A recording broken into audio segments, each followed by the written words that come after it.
Guys paneer butter मसाला और paneer gravy अதான் பண்ண ready பண்ணிட்டு இருக்கோம். ஒரு 4 தக்காளி எடுத்து கட் பண்ணி வச்சிருக்கேன். பன்னீர் வாங்கி வச்சிருக்கேன். அப்புறம் ஒரு பெரிய சைஸ் 4 வெங்காயம் கட் பண்ணியிருக்கேன். இதெல்லாம் வந்து நம்ம கடாயில வந்து எண்ணெயோ பட்டரோ விட்டு வதக்கிக்க போறோம். பட்டர் போட்டுட்டு ஆனியன் போட்டுக்கலாம். நம்ம வந்து இது கரம் மசாலா தான் போட போறோம். மசாலா பவுடர் நான் எதுவுமே அந்த பட்டை லவங்கம் அதெல்லாம் டைரக்டா சேர்க்கல. வெங்காயம் வதங்க ஆரம்பிச்சிட்டு பூண்டு ஒரு 5 பல் சேர்த்துக்கிறேன். தக்காளி நம்ம கட் பண்ணி வச்சுக்கிறேன். கல்லுப்பு, மஞ்சத்தூள் போட்டேன்.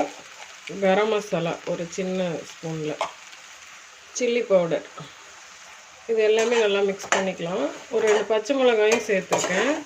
சில்லி பவுடர் கம்மியாக சேர்க்கணும், ஏன்னா காரம் ரொம்ப அதிகமாக தூக்கிடும். இது எல்லாமே வதக்கிட்டு நம்ம ஆற வச்சுட்டு அதை அரைக்க போகிறோம். அரைச்சிட்டு அவ்வளோதான். அது வந்து அதுக்கப்புறம் பன்னீர் சேர்த்துக்குவோம் நம்ம பட்டர் போட்டு தாளித்து. அவ்வளோதான். நான் இப்படி தான் பண்ணுவேன். உங்களுக்கு நல்லா பண்ண தெரிஞ்சால் எனக்கு சொல்லிக் கொடுங்க. இது நல்லா வதங்கட்டும். வதங்கிட்டதுக்கப்புறம் கம்ப்ளீட்டாக ஆறுனதுக்கப்புறம் தான் நம்ம வந்து அரைக்கணும். ஏன்னா அன்றைக்கே வந்து சூடாக கீரை அரைக்கும் போது நல்லா ஸ்ப்ளாஷ் ஆகிடுது, தூக்கி அடிச்சிடும் ஃபுல்லாக நம்ம மேலெல்லாம், ரொம்ப கஷ்டமாக போயிடும்.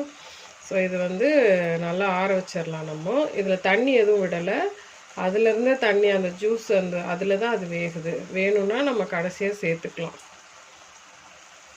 காய்ஸ் எல்லாத்தையும் அரைச்சி எடுத்துட்டோம். நம்ம இன்னும் கொஞ்சம் இதில் தண்ணி சேர்த்து டைலூட் பண்ணிக்கலாம்.